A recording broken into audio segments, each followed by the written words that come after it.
Hello everyone and welcome back to our channel. If you're running app campaigns and see the app not approved, your ads won't run at all.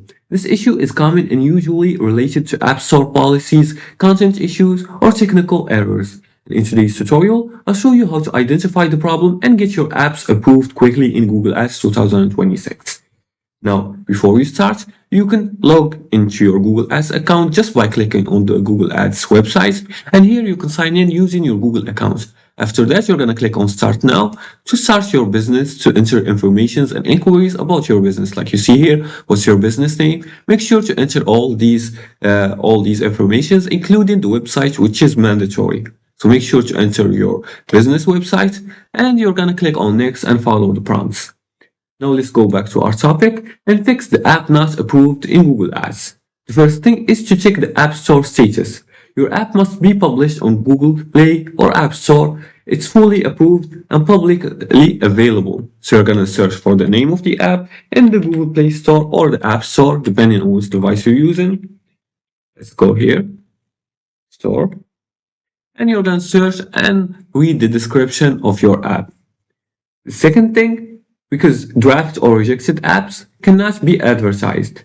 The second step is to review Google Ads policy details. You're going to go to Ads and then click on Policy Details. Let's look for Policy Details for Google Ads. Let's add Google Ads here so we can be more specific. It's like this. And then here, you're going to click here, and you're going to find all the policies of the Google Ads. Make sure to read them, because common reasons for this issue is the restricted content, misleading claims, incomplete app description, and broken store listing. The third thing to do is to fix the App Store listing. You can update the app description, screenshots, privacy policy link, and permission explanation by going to Google and then checking your store page carefully. The fourth thing to do is to verify the app linking. Ensure correct package name for Android or correct App Store ID for iOS. Wrong IDs equals automatic rejection. The fifth thing you can do is to request a review.